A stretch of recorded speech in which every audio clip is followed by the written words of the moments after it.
Salut les vidéastes, c'est Olivier, bienvenue dans cette nouvelle vidéo. Aujourd'hui, je vais vous montrer comment ajouter du dynamisme à vos réalisations, tout simplement en calant votre montage sur votre bande son. C'est parti!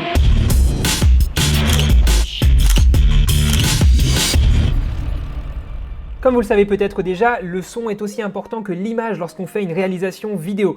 Et bien souvent, on a juste tendance à mettre juste une musique pour mettre une musique. Et ça, c'est une grosse erreur à ne pas faire, à ne pas reproduire pour vous, puisqu'en mettant une musique juste pour mettre une musique, vous n'allez pas faire attention au lien qui va se créer ou ne pas se créer justement entre ce que le spectateur va voir et ce que le spectateur va entendre. Il est très important que les deux soient en accord, soient en cohésion et qu'il y ait un vrai lien comme ça de logique entre ce qu'on voit et ce qu'on entend. Sinon, forcément, ça va donner un aspect très amateur à votre réalisation. Le spectateur risque de s'endormir, risque de trouver le rythme trop lent, risque de trouver tout simplement que votre vidéo n'est pas pertinente. Donc ce tutoriel est très important, il y en aura d'autres qui vont suivre sur la même logique en fait de créer comme ça de l'intérêt, du dynamisme dans vos réalisations. Mais on va déjà commencer par voir comment de façon simple et rapide créer du dynamisme en tout simplement calant donc le visuel sur l'auditif, en calant donc ce que va voir le spectateur avec ce qu'il va entendre. On va s'aider pour ça d'Adobe Premiere Pro CC 2017, mais si vous utilisez un autre logiciel de montage, ça va être la même chose pour vous. Vous n'aurez juste pas accès exactement aux mêmes fonctionnalités que moi, ni peut-être même aux mêmes outils, mais la logique va être strictement la même. Donc je vais vous montrer ça tout de suite dans mon exemple où j'ai sélectionné deux plans tournés au drone. Je vais vous montrer ce que donnent ces deux plans visuellement lorsqu'on les met juste sur une musique comme ça, sans faire gaffe au montage ni au lien qui va se créer entre le visuel et l'auditif. Il y a une mouche qui est en train de perturber ma vidéo. Ah, elle s'est posée. On reprend.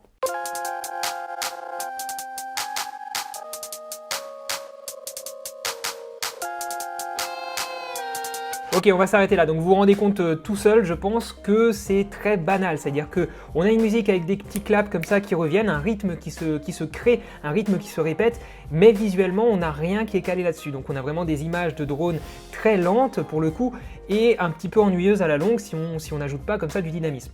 Donc la première chose qu'on va faire, c'est qu'on va essayer, la mouche est de retour. Je tiens à le préciser, si elle se pose sur mon nez, vous ne vous moquez pas de moi. Donc déjà la première chose qu'on va faire, c'est essayer de repérer ce qui se passe dans notre musique. Donc ça c'est la première analyse à faire, c'est de comprendre sa musique, et ça vous êtes tous capables de le faire, j'ai pas l'oreille absolue du tout, mais je vais être capable comme ça de voir un petit peu ce qui se passe dans ma musique. On va zoomer pour ceci un petit peu ici dans le montage, je vais pouvoir agrandir ici ma piste audio, comme ceci, et on va réécouter la musique. Voilà, donc vous avez des claps ici, vous en avez un là, trois qui se suivent ici, de nouveau deux claps là, etc., etc. Il y a une boucle comme ça, deux claps, trois claps. Donc ce qu'on va faire, c'est qu'on va placer des marques. Ça, c'est ma technique, juste je place des marques en fait sur ces claps là. Par exemple, ici, je vais appuyer sur la touche M, le raccourci clavier M. Voilà, vous avez le petit pictogramme ici qui va vous permettre d'ajouter une marque. Donc j'ai appuyé sur M, ça me place ici un petit pictogramme, une petite marque, et qui va me permettre donc de snapper ma tête de lecture sur ces endroits-là sans avoir à refaire ce travail d'identification des moments clés dans ma musique. Je décale ensuite ma tête de lecture sur le prochain clap. Vous pouvez vous aider des flèches droite-gauche pour vraiment être précis à la frame près. J'appuie sur M, je continue mon travail donc sur les trois claps d'après, comme ceci, les deux suivants.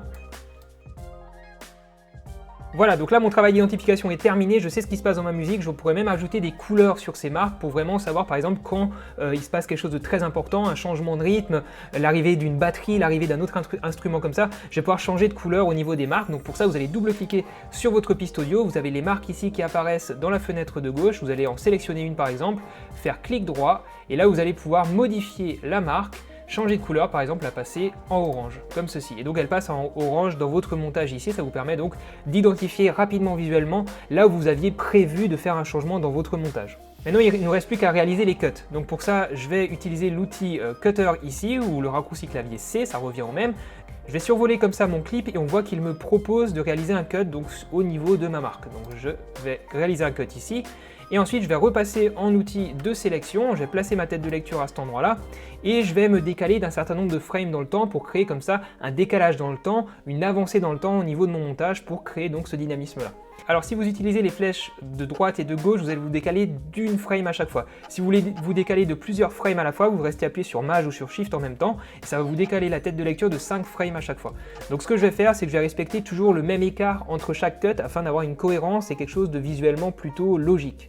Donc je vais rester appuyé sur Maj, je vais me décaler à droite par exemple de 5 fois 5 frames, 1, 2, 3, 4, 5 et je vais maintenant raccourcir mon clip et venir le coller à l'endroit où j'ai réalisé mon cut. Si je fais play, on a comme ça donc un premier cut qui se fait et ça ajoute déjà tout de suite du dynamisme. Je vais ensuite aller à la deuxième marque, j'appuie sur C, je cut, je me décale de 5 frames, enfin de 5 x 5 frames, 1, 2, 3, 4, 5. J'appuie sur R pour être en outil de sélection, je rétrécis mon clip, je me cale à gauche et je continue comme ça l'opération. Je coupe ici, 1, 2, 3, 4, 5. Et maintenant sur le cut que j'ai identifié en orange, je vais changer de plan. Donc je vais ramener mon autre plan comme ceci. Et on va déjà voir ce que donne ce montage-là. Voilà, j'ai un petit peu dynamisé comme ça mon clip, c'est beaucoup plus intéressant que tout à l'heure, on avait juste la vidéo qui tournait lentement comme ça. Ça rajoute donc du dynamisme. Je change de plan et je vais donc aller au premier endroit où je souhaite réaliser un cut. Me décaler de 5 x 5 frames, 1, 2, 3, 4, 5. Je raccourcis, je colle, je vais à la marque suivante et je réitère mes opérations. Voilà, j'ai fini, on va voir ce que ça donne.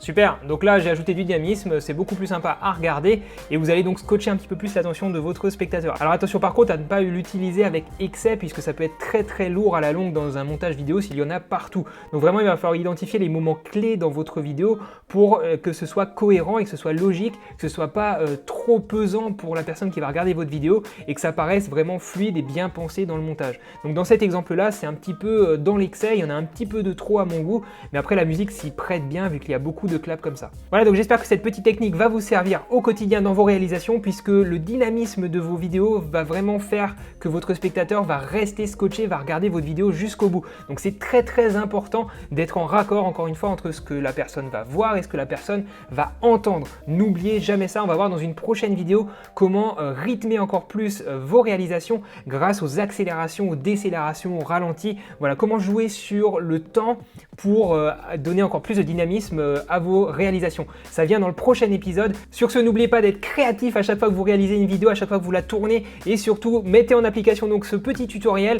et à bientôt les amis pour une prochaine vidéo. Faites de belles photos, faites de belles vidéos. Ciao!